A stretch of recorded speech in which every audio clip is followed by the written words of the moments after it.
Hi, it's Tim Beyers of Motley Fool Rule Breakers and Motley Fool Supernova, and I'm back from vacation and having had a chance to do a lot of catch-up reading, I want to tell you about one of the things I got to catch up on, which was this here. It is, see if you can see that, that is the Guardians of the Galaxy. It's a newer series from Marvel, and it's great. What I love about this as an investor, I'll talk about what I like about it as a fan in a minute here, but what I love about this is that Marvel makes very clear in its letters pages and kind of the backstory, which are always in the back of the comic, the letters, you know, the editor comments. They make it very clear that what they're trying to do is get comic fans re-engaged with this team of cosmic Avengers, if you will, ahead of the 2014 film. If you don't know, Guardians of the Galaxy, the film, will come out in U.S. theaters on August 1st, 2014. And it is, it's probably the riskiest property Marvel Studios has put out in a few years. It's a new property, and so Marvel is ceding ground. It's trying to get fans engaged with this. And I have to tell you, having read this series, I think I'm pretty well caught up now. It is amazing. It's fantastic. It's very well written by Brian Michael Bendis, whose other work includes the independent series Powers, which if you haven't read that, read it. It's fantastic.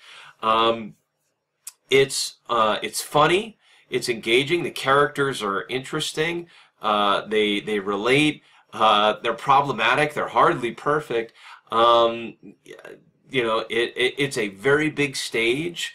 And it introduces all of the, if you're a Marvel Comics fan at all, it introduces all of those alien races that, you know, tend to cause problems for Earth in the comics. You have the Shi'ar, the Skrulls, the Kree, and of course the Spartax, because, you know, Peter Quill, the Star-Lord of Spartax, is a member of the Guardians of the Galaxy. He's effectively the leader.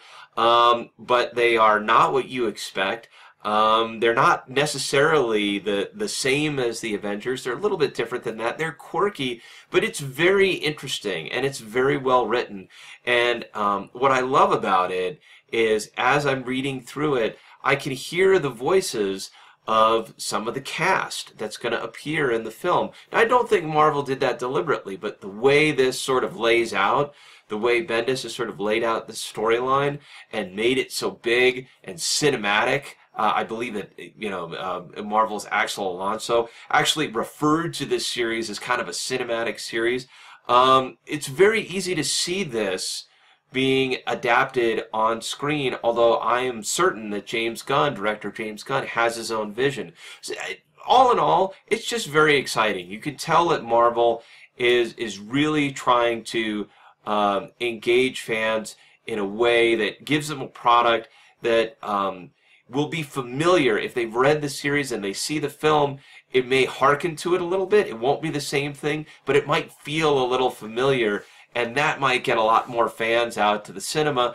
And as we've seen before, if there's enough buzz amongst the fans, that's when the wider audiences start to show up. So this is a very risky property. It's a risky bet for Marvel, but I still believe this is one that's going to pay off. But let me know what you think. Please weigh in using the comments box below, and thanks for watching. I'm Tim Beyers of Motley Fool Rule Breakers and Motley Fool Supernova. Fool on!